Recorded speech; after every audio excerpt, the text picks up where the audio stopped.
Hey guys, Coach Sam here. I'm joined with Greg, and as promised last week, every Monday we're going to be going live just to help you guys with a small aspect of some sort of coaching or training, whether it's to do with nutrition, whether it's to do with training, lifestyle, supplementation, loads of different topics. And me and Greg have had a good chat today. Actually, we've mapped out, or we're going to map out 52 weeks of live trainings for you guys. So look, we're super excited to bring you what's probably going to be the first installment.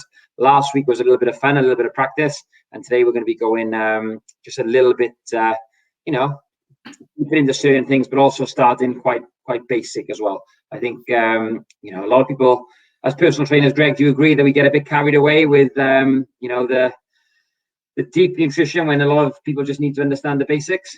I love the fancy stuff, but realistically, if you haven't, and I made a mistake with learning as well, if you don't learn the basics of everything, there's no point in layering it. So like we always talk about, you need a base to the pyramid before you even start to look at adding on tiers to that. Yeah. So today we're going to go super basic, guys. Like, we're going to strip things back. Me and Greg are going to try and simplify things as best we can.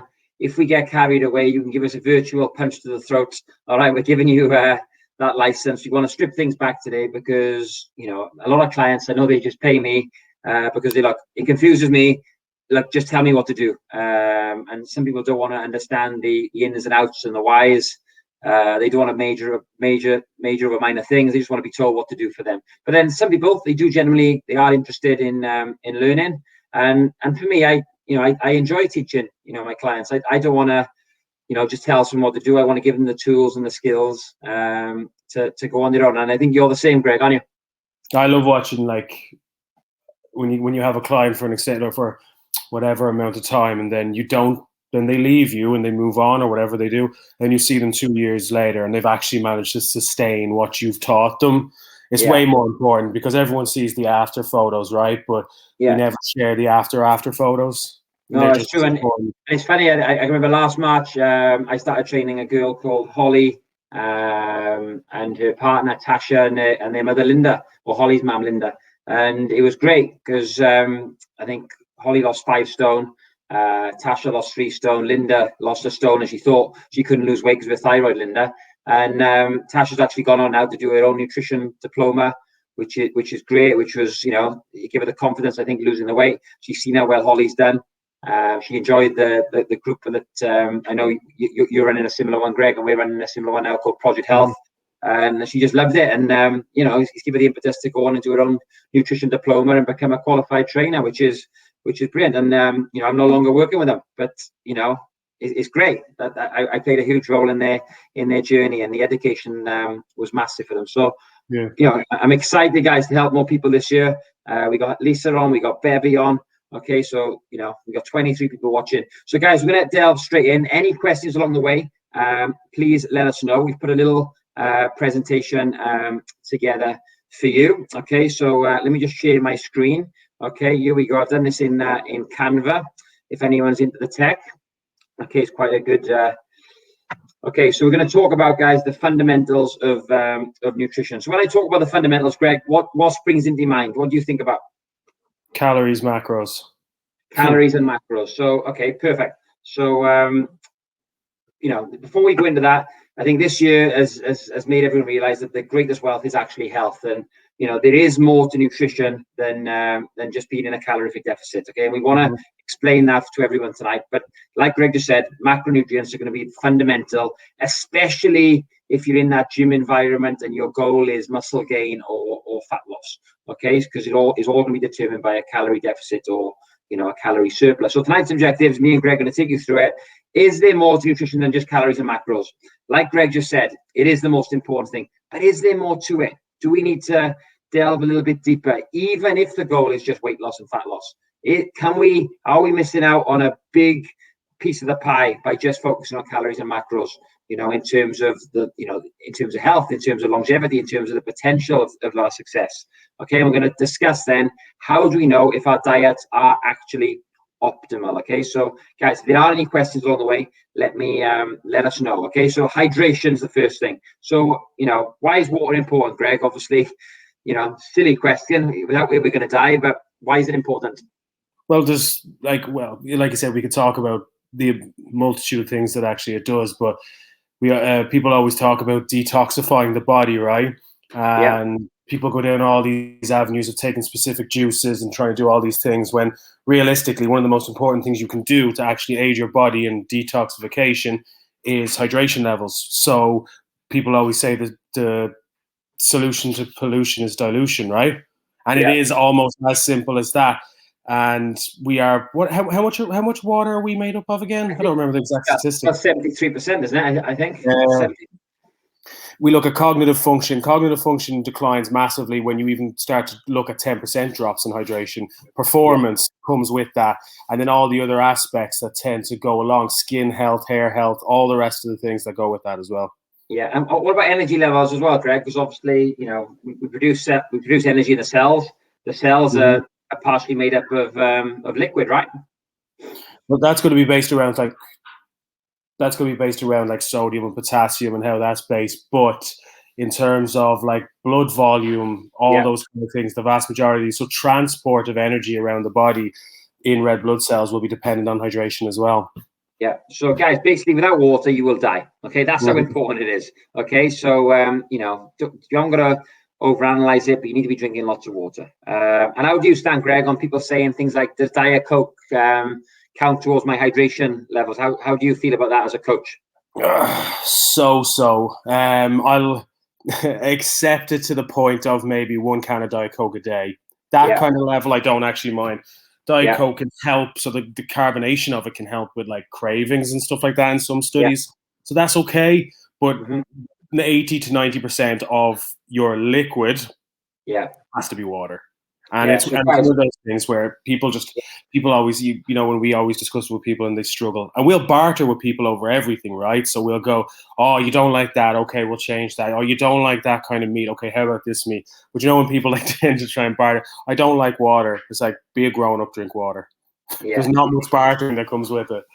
Yeah, and what we normally say, guys, is really simple. On average, you should be drinking probably between 2 and 4 liters of water a day, depending on how big you are. But a really good, simple thing is 1 liter of water per 25 kilos of body weight. But if you're an athlete, it says you're an athlete training in Arizona, it's boiling hot. You're going to need more water than a 16-year-old student sat at his desk all day, in the middle of Wales where it's been snowing this afternoon. So, if you're sweating a lot, then and it's actually funny. British Cycling, they do a sweat test. They actually see how much you sweat when you train. I've had some clients I train and they just sweat like crazy, and other clients I train that you think you're beasting them and they're not sweating at all, but they're actually dying inside. So how much water? 1 liter per 25 kilos of body weight, like Greg said, is vital for tons and tons of functions. But like I said, if you don't have it, guys, you're going to eventually die. And all the body's responses, everything the body does will get slowed down without optimal levels of hydration. Okay, so and it says here 70% water our bodies are, and all cellular level functions perform at the more optimal level when hydrated. So it's a bit like a car, Greg, isn't it? Without water, your macronutrients, your calories, but your waters, the oil for the engine and things like that. Lubrication. Okay, so so what's food made up of? Let's talk about calories, Greg. What is a calorie? A calorie is a unit of energy, basically. But this is where we get into the argument about like, is a calorie, right? Yeah. So we hear, because you guys are all on social media and you watch this and you listen to one side of the argument talk about calories don't matter, it's all hormones. Then the other side talk about calories are all that matters. Yeah. Calories in a simplified way is a way for us to judge how much food we're consuming. And that's basically the way. It's a proxy for energy consumed by food. That's all. So don't overcomplicate what it is. But a calorie is basically, what is it again? It's the amount of heat it takes it's the amount of energy it takes to heat water by 1 degree. Yeah, something like that. Yeah, but in the grand scheme of things, it's a proxy for the amount of food that you're eating, and that's all. So, is a calorie a calorie? 100%. How your body deals with that calorie will differ depending on what it is. But at a very basic level, a calorie is a calorie. Yeah. So, and then macronutrients, obviously, that's taking the calories, but then putting them in different sort of boxes, really, whether they're protein, fats, and carbs, right? Mm-hmm. Yeah. And yeah, so like when we look at the macronutrients, the ones that we always deal with are dominantly protein, carbs, and fats, right? You've got alcohol as well, but we don't really deal with that. That's kind of something that people will just consume otherwise. And structurally, they're made up a little bit differently, especially protein, comparable to the other two.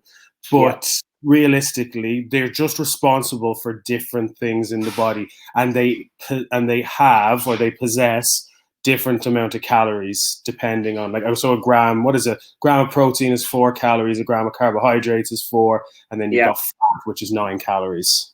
Yeah, perfect. So that's something that we need to obviously look at when we're working with people based on their goals. We'll go into a little bit of depth, guys, about that at the end. So like I said, today's training is nice and basic. Any questions along the way, let us know. So all the foods you eat, like Greg said, contain calories, and so those calories are then going to be divided in between protein, fats, and carbs. If you've got a balanced diet, if you eat donuts all day, it's going to be mostly fats and carbs. If you eat steaks all day, it'll be mostly protein and fats. If you're on, so if you're having butter all day, it'll be mostly fats. So different foods, guys, are either carbohydrates, either protein, or either fats, and some of them as well are a combination of the two, or even the three. Okay. So vitamins and minerals, Greg, how would you sum this up for someone that has never heard of a vitamin or mineral before?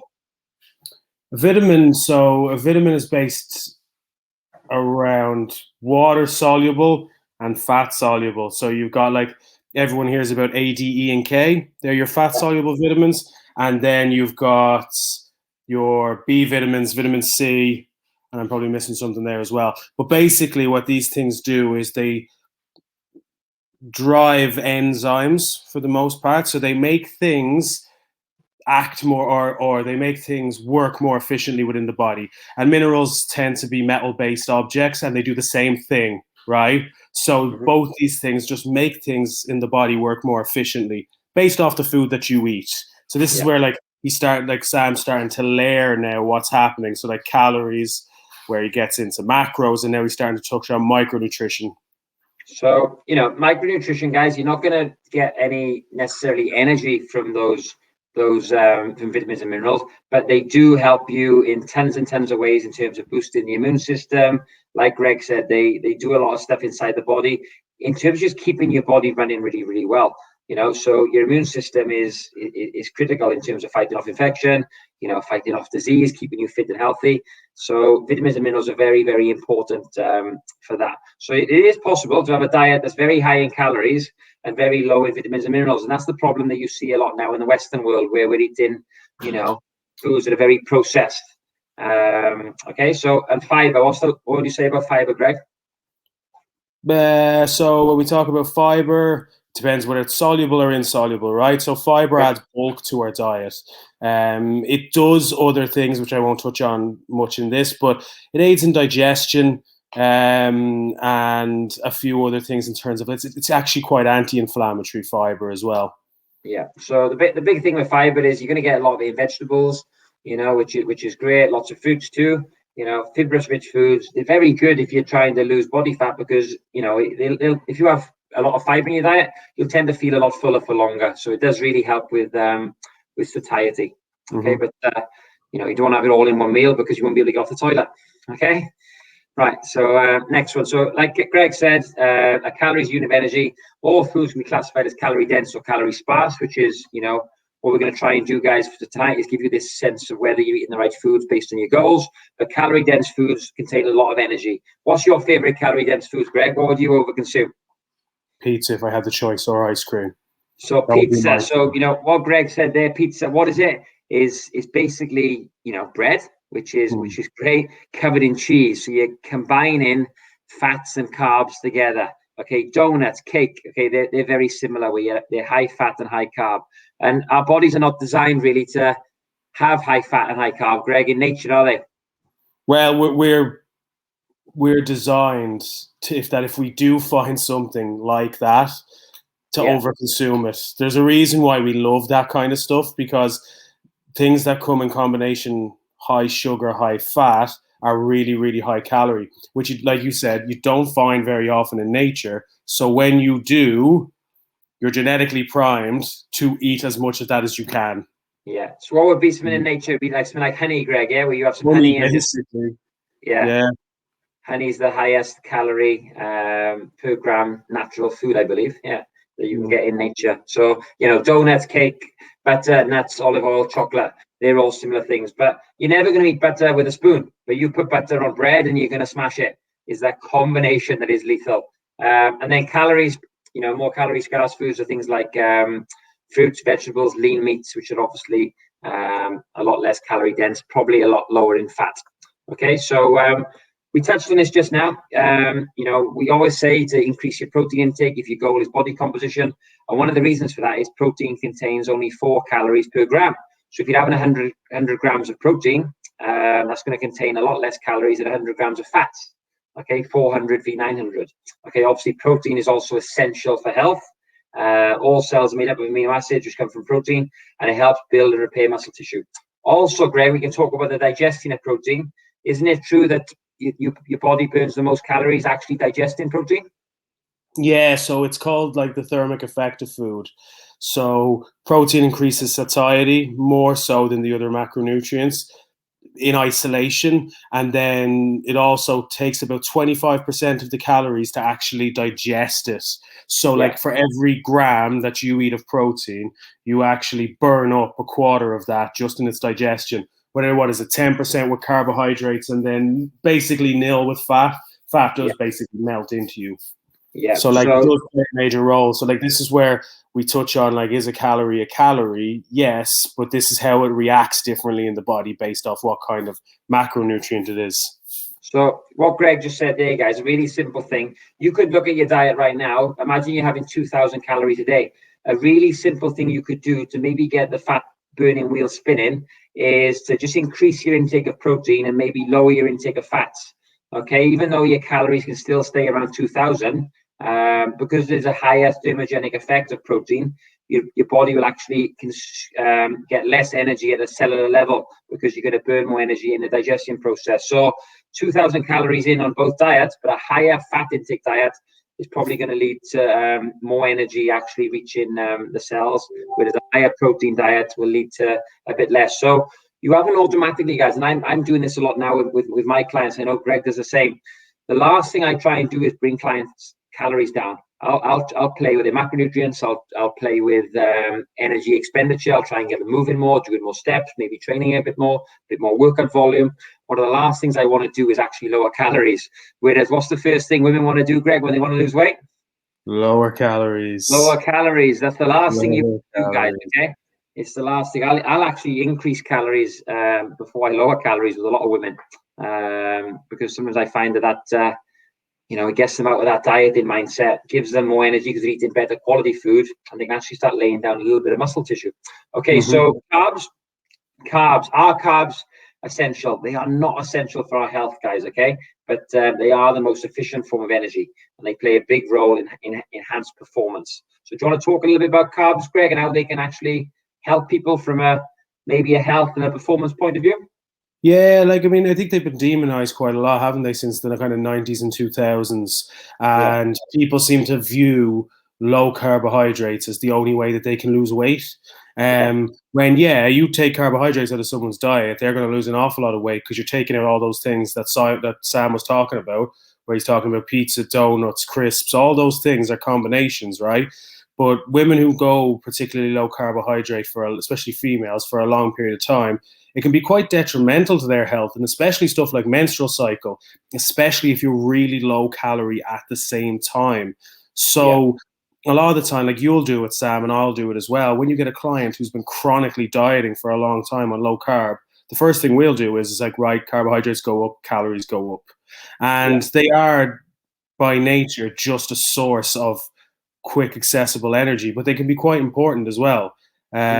But if you're into weightlifting or anything kind of explosive, a little bit more of that, you do not want to be fat adapted for that. So you don't want to be using fat as fuel for that. If you want to add muscle, if you want to be stronger, you need carbohydrates in your diet.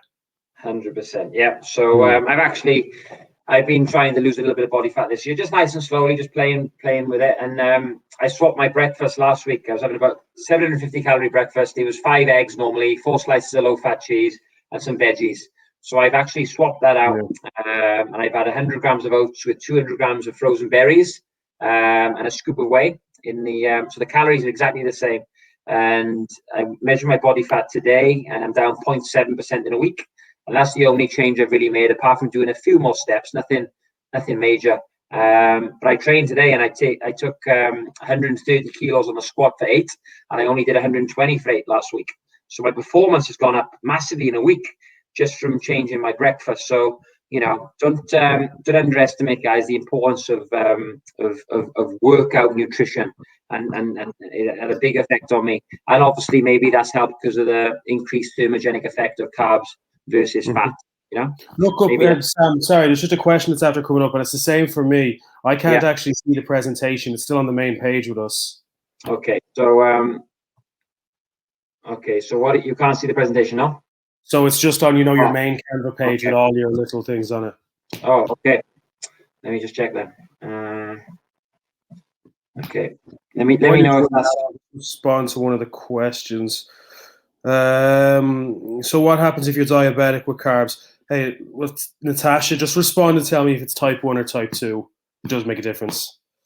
Have you got it up yet? Yeah, 1 second. Let me just see what's going on here.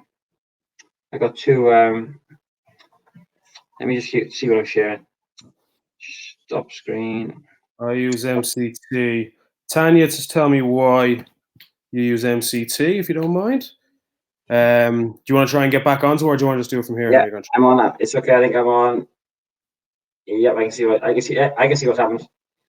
Yeah, let's go again. Yeah, let me just do this.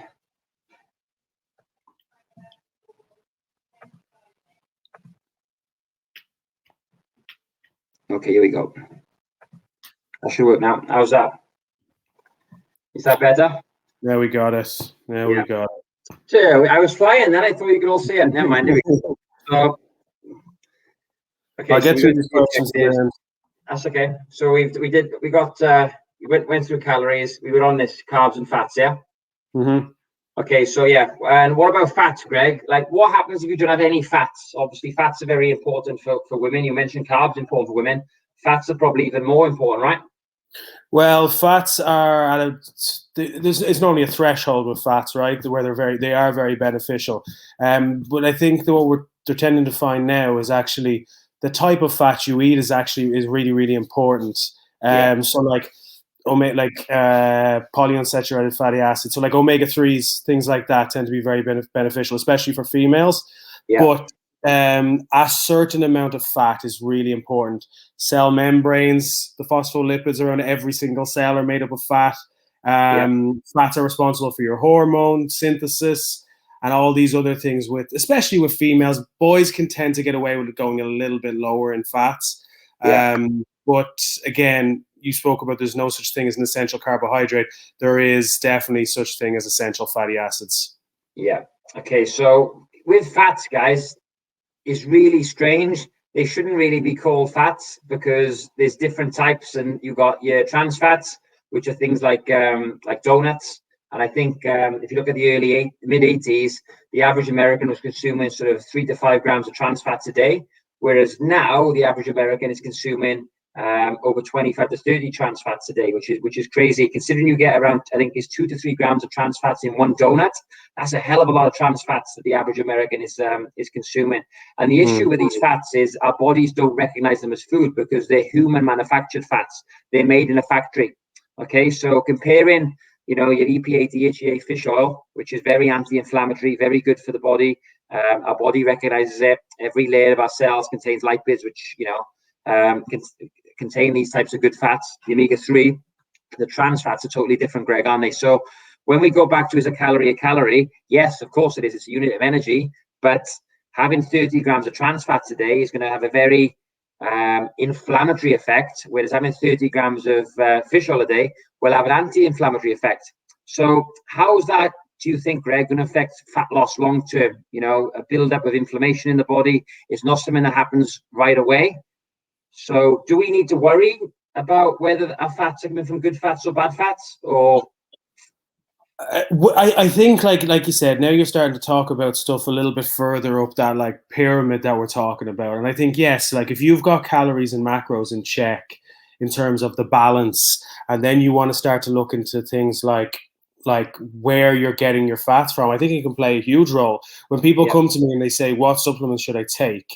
Fish oil is just the one I go to, unless they're eating wild caught Alaskan salmon, which most people are not. So, and fish oils is one of the first things I go to, because you're talking about anti-inflammatory effect, and people kind of wonder what that means. But when people walk around in inflamed states, it's not even necessarily that like the energy balance or the energy equation changes, which it does, but inflamed bodies make bad decisions. So like when you're inflamed, this is the weird thing about it, your body kind of changes to want more of that same food, which you might find quite surprising, but it does. Notice like when you eat shit food, you tend to feel shit, and then you reach for more shit food, right? So guys, look, Greg's just summing up there. You know, it is important, you know, but we're not going to obviously go into, we don't want to confuse you too much, but don't just think, you know, a calorie is a calorie in terms of the effect it has on the body. All right, certain foods are going to be better than others. Okay, even if they do have the same calorific allowance. Okay, so just something to consider there. Okay, let's go on to the next slide. Okay, so vitamins. We spoke about these, Greg. You know, they're great for the immune system. That's basically all you need to know, guys. But, you know, examples include D, A, E, and K. They're essential nutrients that perform hundreds of roles inside the body. They help shore up bones, they heal wounds, they repair cellular damage. Okay, and then minerals. These are things like calcium, magnesium, sodium. These maintain proper water balance in the body, and they're great for healthy bones, healthy teeth. We've also got our trace minerals, things like zinc, copper, iron, selenium, and these interact with one another to assist in vital jobs within the body. So there's a lot of research coming out now about the benefit of vitamin D with COVID. Okay, there's also a lot of research coming out of the benefit of zinc and COVID-19, and also glutathione. Okay, which I think we get from foods like avocado, Greg, if I'm correct. So it's like glutathione by itself is kind of hard to find in nature, but the amino acids that it's made up of, you can find. And there's been lots of research on how these vitamins, minerals, and trace minerals interact with each other, actually helping people with people that have caught COVID. Their symptoms have been a lot less symptomatic, and a lot of people that have been in hospital have actually fully recovered when they've had good levels of these vitamins, minerals, and trace minerals. So, it goes to show, guys, how when something out there like COVID is around and it's attacking your immune system, these vitamins, minerals, and trace minerals are absolutely key. And they all help boost your immune system. Would you agree, Greg, that your ability to lose body fat and your ability to put on muscle mass is directly linked to the strength of your immune system? I would always, it would tend to touch back on what we spoke about earlier. Your ability to fight off disease and where your body. So, like, if you've got a particularly strong immune system, your body doesn't have to worry about that particular aspect. So, when your immune system is weakened and you're being attacked by all these other things, people get stressed. And what happens when we get stressed? We make bad decisions. We actually like nutrient partitioning, which I'm not going to get into, but what you actually do with your calories changes when your immune system is overactivated, when you're stressed. So nothing plays directly on fat loss, but believe me, if you've got a strong immune system, you'll find it a hell of a lot easier. And what I find as well is, like, we spoke about this previously, and it seems to be the in thing at the moment. HRV, heart rate variability. Like, if I'm not eating well, I'm not supporting my immune system. Obviously, there's many things that go into that, not just food, but sleep, your thoughts, your surroundings. There's loads and loads of things that do affect the immunity. But if my immune system is not optimal, because maybe I'm eating shitty foods or making crappy food choices, maybe missing meals, even rushing my food, the actual environment in which I am eating my food in, I'll often notice that challenging workouts will kick the shit into me. Whereas if I'm resting, recovering, I'm sleeping better, all those things that we know have a positive effect on the immune system, I can recover more. So like Greg said, it's not going to have an impact directly, but if you've got a strong immune system, you can train harder, you can recover quicker, you're not going to get injured, and in terms of the immune system, this is where I'm training a guy online now, right? and he's on 475 grams of carbs a day. Okay, and he's still losing weight. All right.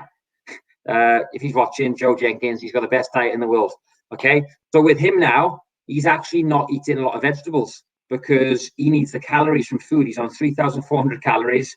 So with him, we're actually noticing as we're putting calories up, his recovery isn't quite as good because his immune system is getting a little bit, because he's eating quite late before bed as well. He's not sleeping as well. So we're looking at things like that now. But yeah, I think there's a lot of things to consider when you're trying to drive muscle mass, eating lots of calories, and potentially cutting back on those anti-inflammatory foods. So Victoria's asked, Greg, can you explain what anti-inflammatory and inflammatory actually is in simple terms? So an inflammatory response, right, is an immune response where immune cells will show up to an area and do damage, right? We'll just say that. That makes it easier. So an anti-inflammatory effect will dissipate that, so we'll lower that same response, if that makes it a little bit easier for you. Yeah, exactly. So imagine you get like a nail, yeah, you got a sharp nail and you start rubbing yourself or start picking. Yeah, what that's going to do is it's going to cause acute inflammation. Mm-hmm. You know, so it's like it's a bit of irritability in the body. Yeah, is when certain cells get irritable. So that's a really simple way of doing it. And then anti-inflammatory is where, you know, someone comes along and tidies up the mess, basically. Yeah, so it just comes along and tidies up the mess. Yeah, so really simple way of explaining it. Okay, so you don't want to be highly inflammatory. Okay? But like the important part to remember, like with that is, Victoria, like acute inflammation is a good thing. Like that's what we try and get when we train. So you go in and you do damage in order to respond and become better. What we're talking about here is just chronic low-grade inflammation that you tend to see in people that have bad diets. Yeah. So like when you hear inflammation, it's not always a bad thing.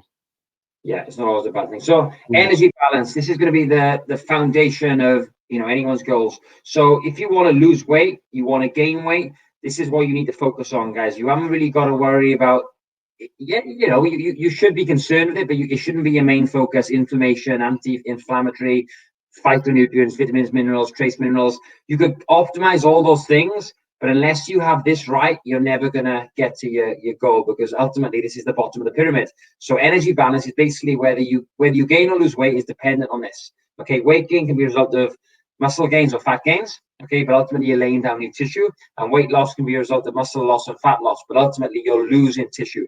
Okay, now on here, guys, who wants to gain weight? Who wants to lose weight? Let's have your answers in the comments. Let's see who we're working with. Do you want weight loss or do you want fat loss? If you can comment below, that would be great, and we can see what everyone is saying. So what about you, Greg? What's your goal right now? Is it weight gain or weight loss? Weight loss. Okay, let's just say this lockdown hasn't been as nice to me as previous. So I think, what have I done? 7 kilos? Anyway, so I put on over a stone in this lockdown. Yeah, but you were really lean before because you did the photo shoot, didn't you? Yeah, so I got pretty lean, and then everything kind of came at the wrong time, right? So finish a photo shoot. Yeah. Lockdown the next week, Christmas, and then follow up January. But like for me at the moment, yeah, it's weight loss. Okay, perfect. So we've got Lisa that wants weight loss. We've got Tanya that wants weight loss or fat loss. We've got Beverly that wants weight loss, which is great. A few more weight losses coming in. So great, guys. You guys want weight loss, which is brilliant. So that's going to allow us to determine where you need to be with your energy balance. Now, one of the girls just said that she wants to maintain, which is great. Cool. So if you want to maintain, that just basically means that the energy that you burn off needs to match the energy that you take in. Okay, as simple as that. So we're trying to find that point where, you know, your weight is stable. And a good way to do that is wake up, you know, every morning, jump on the weighing scales, take the weekly average, and just make sure that your weight isn't fluctuating too much week to week, because there's always going to be fluctuations day to day, Greg, isn't it? Yeah, this is like the really hard part, that people deal with. Like, you know, we always talk about it, too much salt, a really harsh training session, a lot of carbohydrates the night before. Yeah, you haven't taken a poo in a couple of days, and you can, like, I mean, it can sway. Why we've seen like massive weight swings, like 2 kilos, 3 kilos from one night of eating, and it's not fat. Yeah, no, exactly. So yeah, there we go, guys. So if you want to maintain your weight, you need to make sure the energy that you take in matches the energy out. Is as simple as that, really. Now, if you want to lose weight, this is where the calories in need to be less than the calories out. Now, calories in is obviously what you take in from food. Calories out is going to be a combination of your basal metabolic rate, which is your resting metabolism, the calories you burn through NEAT, which is non-exercise activity, things like walking, the calories you burn actually in a workout. Now, a lot of people make the mistake of actually doubling up those calories. They think, oh, I burned 400 calories in a workout, and they actually leave their Fitbit on for the workout, and they actually think those calories also in their NEAT as well. So NEAT is your steps, guys. You should be taking your Fitbits off when you train. Okay, harsh as it sounds, but I make all my clients do that. They hate me for it, but I ask them all to do that. And also the thermic effect of food. So like Greg said earlier, certain foods are going to burn more calories. So you want to make sure, if your goal is weight loss, that you are doing that. And the easiest win is, like we spoke about earlier, eat more calorie dense foods, calories scarce foods, foods with less calories, more fiber, and keep your activity levels really high. Anything to add on that, Greg? No, spot on. Spot on. Okay, do you want to do the weight gain one? So weight gain, like we talk about, it's generally most people aren't looking to gain fat, right? Few circumstances where they might be, not normally something me and Sam would deal with very often, but in terms of muscle gain is what people tend to look for with us.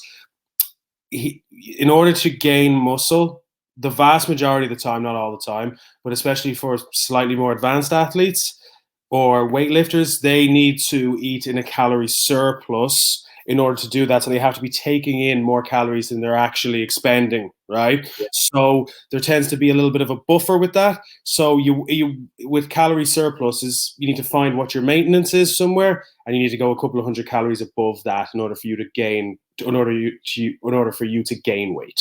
Yeah, so the way I like to do that is just bump calories up a little bit every week. So I'm not a big fan of going from, say, 1,800 to 2,200 with people. From experience, it doesn't work too well. You tend to lay down a bit more body fat. So I tend to just put people up 25 grams of carbs every week, which is 100 calories, which is nothing, because like you said, Greg, carbs have quite a high thermogenic effect. So even when you increase calories by 100, it doesn't necessarily mean those 100 are going to get digested to the cells. Normally works out around 80, which is a very small increase. But I find by doing it that way, you don't get as sloppy, with your gains. The only time I bring people out faster is if they're in a massive deficit and they did a photo shoot. I know the research shows now you're better off just bringing people back to baseline sooner rather than later. Okay, so there we go. So those of you who want to lose weight and gain weight, you now know what you need to do. But what's going to determine, Greg, whether you actually lose fat or lose muscle? What would you say are the four things to look at? And I've actually made a slide for you to help you with this. Yeah, that makes it a little bit easier for me. But so you've got four things that he's put actually on the slide there. So you've got protein intake, progressive overload or weightlifting, food quality, and meal frequency. The most important things that you're going to find, though, are going to be protein intake and weightlifting. So although weightlifting is not necessary for fat loss, it is probably, calories is what's going to determine fat loss, but protein and weightlifting are going to determine how much muscle you keep while you lose weight. And although, like, you hear from some girls say sometimes, I don't mind losing weight, you will mind. When you get to that stage of your goal weight and you're slim and you're healthy, you are going to want to maintain as much muscle as you can, especially as women get older and suffer with osteoporosis, etc. But it's a massively important part of your weight loss journey. Yeah, exactly. Okay, perfect. So what would you say is a good protein intake, Greg? Because I know women need a little bit less than men, yeah? Would you say the 1.75 grams is fair? Yeah, I like anything 1.6 normally to 2.2 grams. That's kind of the average. It depends how aggressive the girl is being with her calorie deficit. Because I know, like, I'm not mad for like just chucking people in really big calorie deficits, unless, like, it's happened to you before. Someone comes to you, I'm getting married in 4 weeks. Right, okay. Sod everything, sod ethics. Let's just go for this aggressively. When you do really aggressive calorie deficits, even in girls, the protein has to be a little bit higher. But for you guys just starting out, yeah, like Sam said, 1.6, 1.75, whatever it is, of multiplied by your kilo of body weight, and you'll be fine. Yeah. Okay, so guys, you can focus on that. And this is where this is actually really good because I think one of the girls, I think Victoria, I think it was you. I don't mind if you don't mind me saying. She missed her protein a few days ago, which is fine. Like, you know, as long as you're close. What would you say, Greg? What do you give your clients? Is it within 5%, within 10% of a target? So say your target's 150, you know, what would you give them as a leeway? Because, you know, it's dependent on lots of things, right?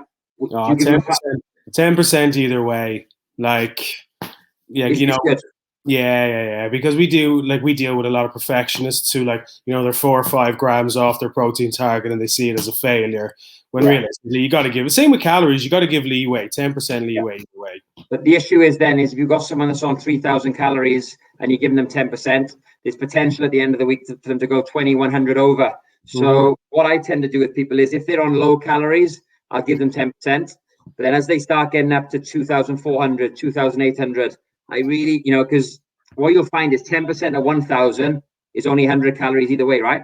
Whereas 10% of 3,000 is 300 either way. So, you know, there's no right or wrong, guys. Each coach does things differently. What I tend to do with people is give them 10%, but as they start getting more tuned in, you know, more accurate with their measuring, is maybe tighten it up. But I don't mind if you go 10% above, even 20% above with calories, as long as you average that out at the end of the week.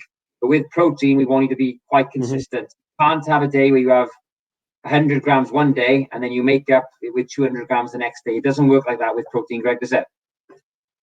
No, not so much. The calories tends to work out quite well over a week. Protein, not so much. Like if you're worried about calories and steps, you can balance out. So if you're 20% under, 50% under one day, you can balance it the next day. But with protein, you want to be fairly consistent. Yeah, so with protein, guys, it doesn't really work to think, oh, I had a bad day today, I'm going to eat more tomorrow. That's just going to play hell with your digestive system. Okay, so try not to do that. But with steps and calories, 100% you can. Okay, which is useful to know. Okay, how does meal frequency play a role, Greg, in terms of muscle building? Obviously, we know with fat loss, it doesn't really matter. You know, when your calories come in, you can do what's called, intermittent fasting, or which is, I think people prefer to call it time restricted eating these days. I think the word intermittent fasting is actually for going days without food, but time restricted eating can work. But how's that going to affect muscle building if you're going maybe, you know, your first meal at 1, your second meal at 4, your last meal at, say, 7:30? That's not going to be optimal for building muscle, is it? Well, no. So, like, if it's just fat loss you're dealing with, your meal frequency tends to be not nearly as important as it is when you're trying to put on muscle. So if you're in a calorie surplus and you're trying to put on muscle, you are looking for well spaced out meals to spike what they call muscle protein synthesis or spike muscle building.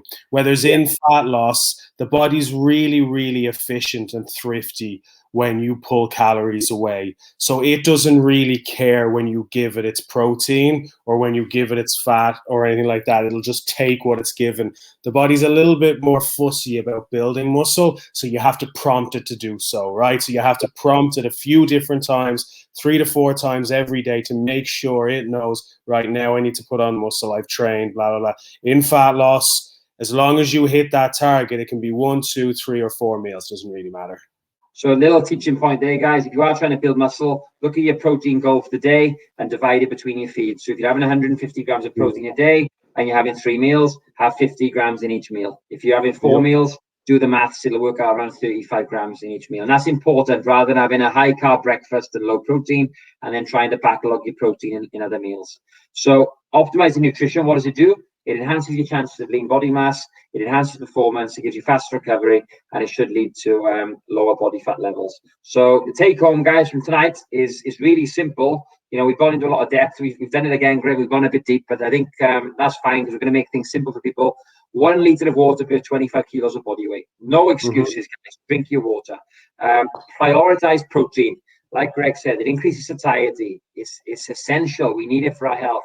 All our body cells require amino acids, which we get from protein. Okay, so make sure you eat your protein, and it also has a higher thermogenic effect. So your body's going to burn more calories digesting it. Try and have protein in each meal, even if the goal is fat loss, but especially for muscle building, because you know it's going to make sure your body gets the amino acids to actually lay down muscle tissue and really spike protein synthesis, which is what we want. eat good quality food. Yes, a calorie is a calorie, like we spoke about, but 100 calories of carbs from blueberries is going to have a different effect of 100 calories of table sugar. Okay, they'll still potentially end up in the cells as glycogen and energy, but you've got the fiber in the blueberries, you've got the antioxidants, you've got the vitamins, you've got the minerals, you've got the phytonutrients that's going to boost your immune system. Okay, and it's going to give you a slower release of energy, which is probably going to do the world of good in terms of fighting off cravings later on in the day. Fiber. How much fiber should the average person be eating, Greg? Any statistics on this? Well, normally you're looking at about 25 grams plus, right? But that can be quite difficult for people if you're coming off a really low carbohydrate or really low fiber diet. You might want to titrate that up a little bit, because most people have a threshold there somewhere of fiber where you go over that threshold and, well, to put it lightly, you'll shit your pants. But you want to be hitting 25 plus grams at least of fiber a day. If you can. And a really good tip to do, guys, is just to make sure you're following what's called the 80-20 rule and getting good nutrition, good quality nutrition for most of your calories. Is have around 12 to 15 grams of fiber per 1,000 calories. Around 12 grams of fiber per 1,000 calories tends to work quite well. And having a 35 grams of fiber goal on 1,000 calories might be tough, but 12 grams to 15 grams of fiber per 1,000 calories can work nicely, which is neat. Okay, and energy balance. Obviously, we've gone through that today, guys. Make sure the fundamental part of energy balance is making sure that's congruent with your goals. Now, if you do want to gain muscle and you've been on a fat loss journey, just increase those calories slowly, and over time you should see your body adjust the new calories and start laying down some new tissue. So we're going to open up for some questions now, guys. Obviously, we're live on the SOS page. We're also live in Greg's Health Initiative group on Facebook. You can also follow us on Facebook too, on Instagram. Okay, but let's bring you back to Greg. We're going to go through some questions now. So Natasha's asked, I was coaching Natasha early in the year. She did really well, actually. Lost around 1.5 stone. She typed, what happens if you're diabetic with carbs? She's type 2. So what would you say to Natasha? What's the most important take homes for her?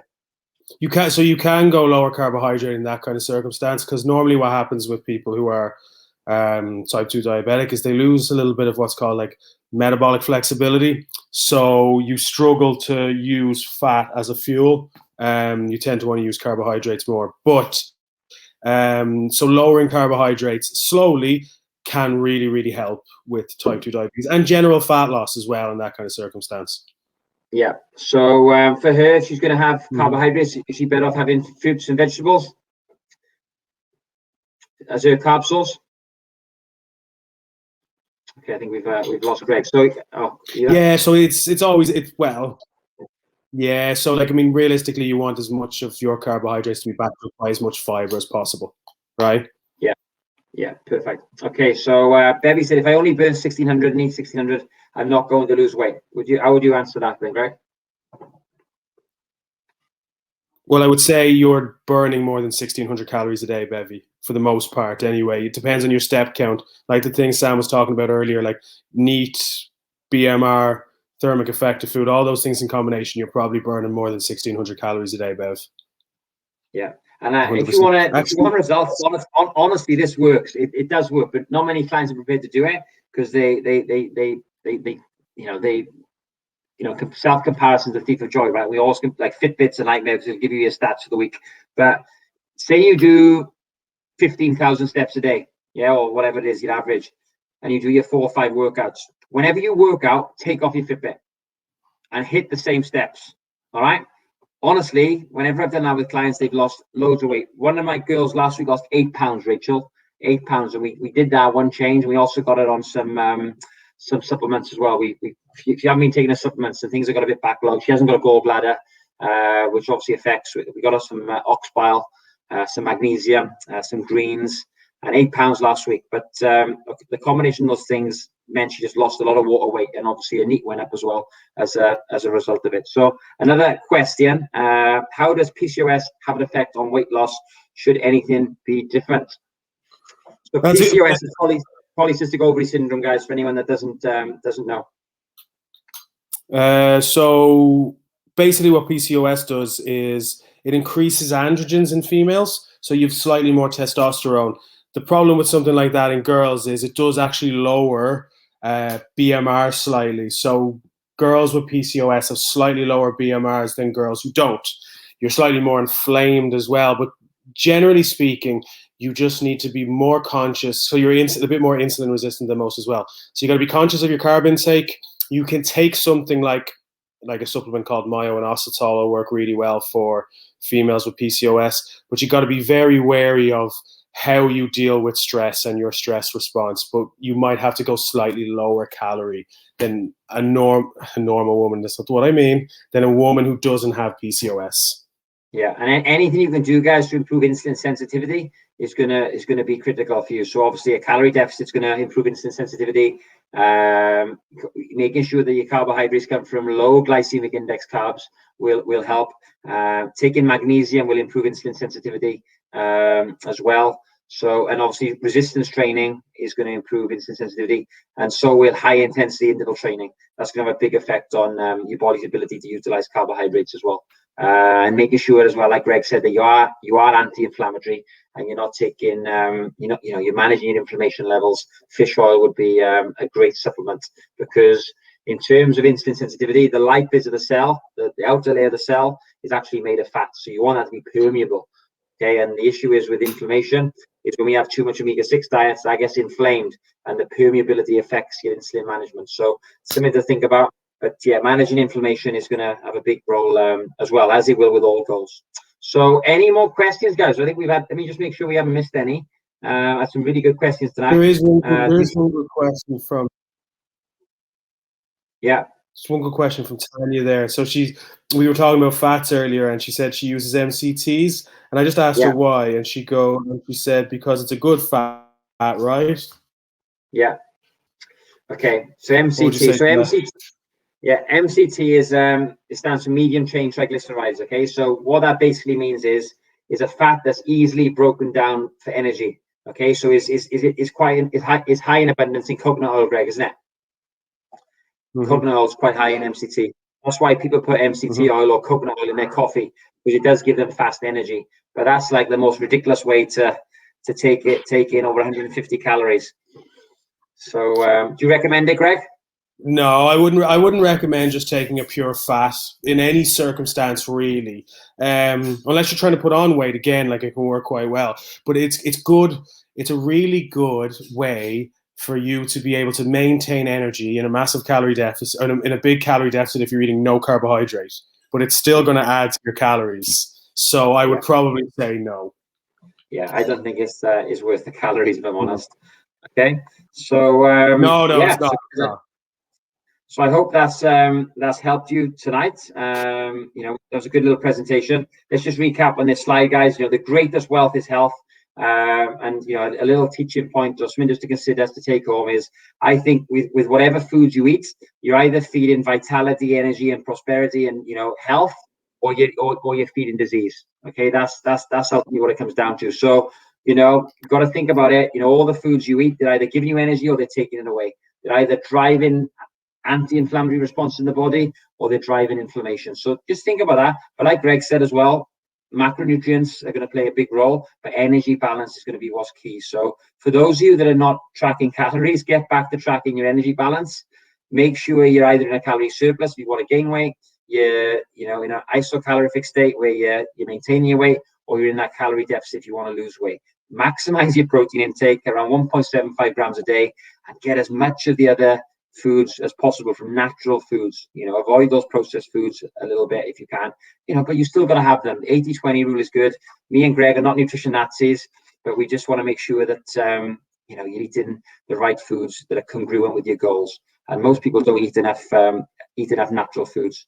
So perfect. So So Lisa Bennett's asking a good quality magnesium. So really simple things you can do, Lisa, is add Himalayan salt to your foods. Pink Himalayan salt is very high in magnesium, also high in sodium and potassium. That's a really good win. And if you're on a low carb diet, that can help as well with the headaches. Have an Epsom salt bath a couple of times a week. That's another easy way to get some magnesium in as well.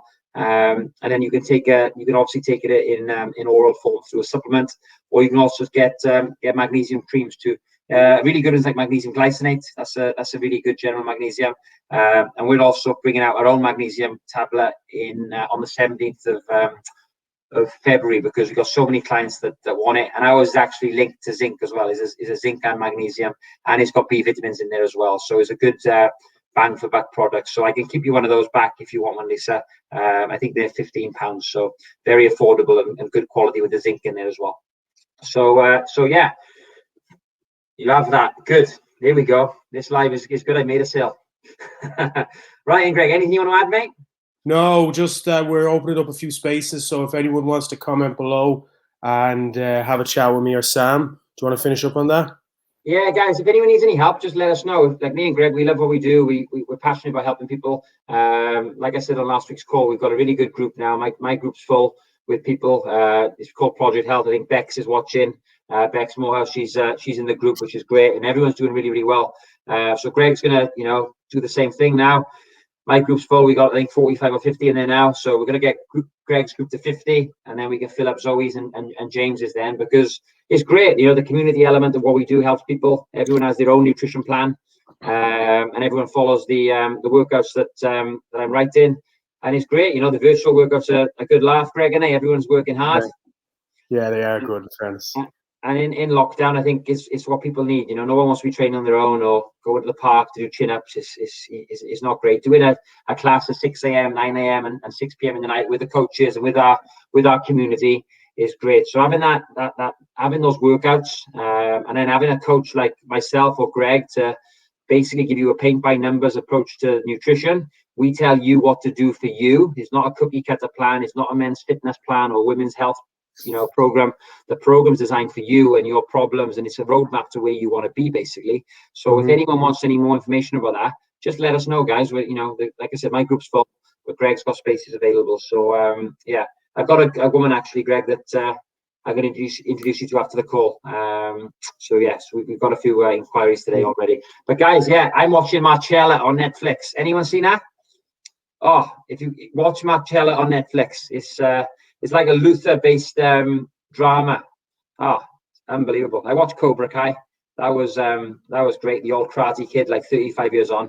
So I'm working my way through Netflix's. So if anyone has got any recommendations, let me know. Greg even takes 6 a.m. classes when he's not rotated in. Yeah, Greg actually. What happened the other day, Greg? See you saying that you Greg even takes 6 a.m. classes when he's not rotated in. What happened, mate? You got up to do at 6 a.m. to take. What happened? I got up to do 6 a.m. I'm normally on Friday morning, so I got up, started doing the class, saw Zoe's face pop up, and I was like, what the hell she's doing here? And she saw my face, and boom, she was gone. Yeah, not a word said. Turns out it was her fucking class. What did she say? She messaged you, didn't she? Say, no, you may as well take it now. She messaged me when she's like, she sent me a picture of her under her blanket in bed. She was like, thanks for taking my class. That's amazing. That's amazing. You are. So Coffee, my mate, Coffee's doing well as well. He's a stone down. My mate Darren from uni, he's a stone down in 4 weeks now, and him and his missus he misses his PB in a 10Ks. So good. Glad you enjoyed. Yeah, Beck said True Detective Sam, good one too. Stage on BBC, and who's this now? I've heard Lupin is good. Nah, it's all right. Don't bother. I watched the first couple episodes. Nah. No, not very good. Okay, so Stage on BBC One. Right, guys, thanks for that. I hope you enjoyed it. We're going to be doing this every week on a Monday. And then on a Wednesday, we're going to also be doing another live, but we're going to be going into more case studies. So I've got two of the members. They've actually sent me through their food diaries. So we're going to do a bird's eye case study view, looking at their diet. We're going to use an app called Chronometer. We're going to put it all in, and we're going to look at, how we can improve our actual members' nutrition, okay, in terms of food choices, maybe in terms of vitamins, minerals, maybe looking at some supplementation and stuff like that as well. So that's on Wednesday. That's going to be in our closed Facebook group for members. So if you're a paid client of Greg's or mine or SOS, you'll have access to that training on Wednesday. Okay, awesome. Thanks for that, guys. We shall speak to you all soon. Thanks, guys.